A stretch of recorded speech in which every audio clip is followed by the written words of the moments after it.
જય શ્રી કૃષ્ણ. સ્વાગત છે તમારું આરબી ઠાકોર કુકિંગ ચેનલમાં.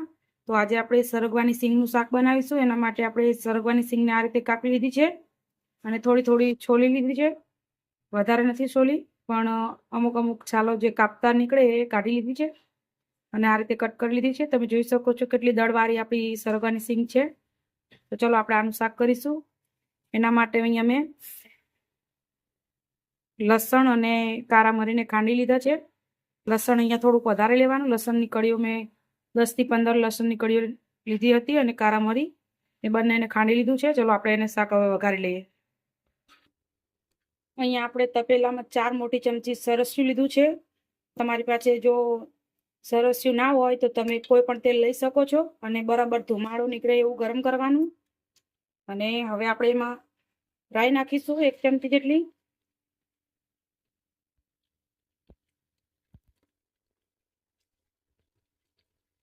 રાઈ ફૂટે એટલે આપણે એમાં જીરું નાખીશું.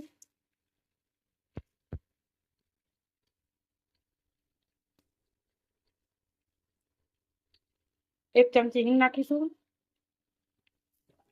અને હવે જે આપણે લસણ ખાંડીને રાખ્યું છે એ નાખીશું.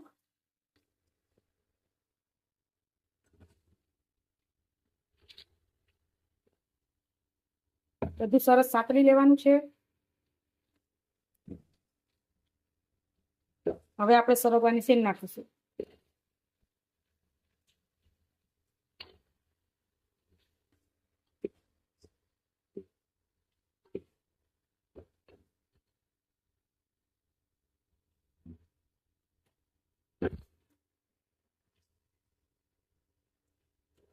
મેં અહીંયા સરગવાની સિંગના થોડાક મોટા ટુકડા રાખ્યા છે. તમારે જો મોટા ના રાખવા હોય તો થોડાક નાના પણ રાખી શકો છો, પણ મોટા ટુકડા હોય તો આપણને ખાતા સારું ફાવે એટલા માટે મેં અહીંયા થોડાક મોટા ટુકડા રાખ્યા છે.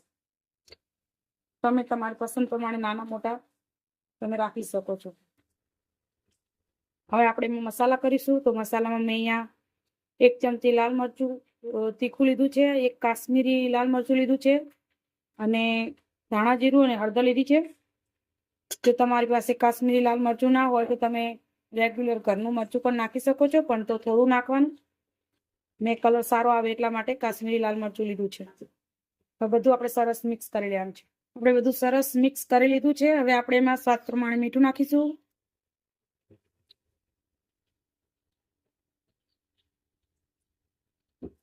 અને થોડીક વાર માટે સાંતળી લઈશું.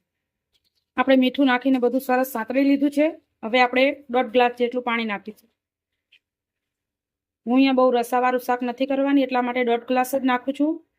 જો તમારે રસાવાળું કરવું હોય તો તમે 2 ગ્લાસ પણ નાખી શકો છો, પણ હું વધારે રસાવાળું શાક નથી બનાવી રહી એટલા માટે આપણે જેટલો સરગવો ચડી જાય એટલું જ પાણી નાખીશું.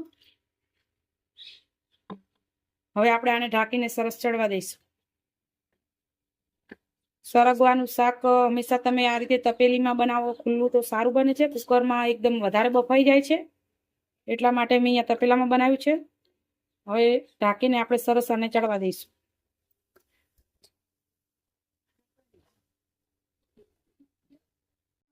આપણું શાક સરસ ચડી ગયું છે. તમે જોઈ શકો છો આ રીતની સિંગ ફાટી ગઈ છે.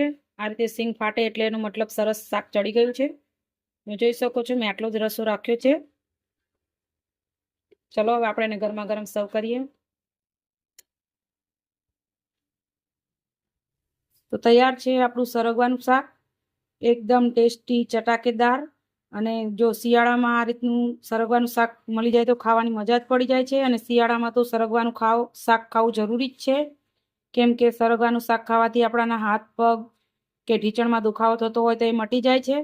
તો તમે પણ એક વખત મારી આ રીતે સરગવાનું શાક જરૂરથી ટ્રાય કરજો. અને જો તમને મારી આ રેસીપી ગમી હોય તો લાઈક, શેર અને સબસ્ક્રાઈબ કરવાનું ભૂલતા નહીં. જય શ્રી કૃષ્ણ.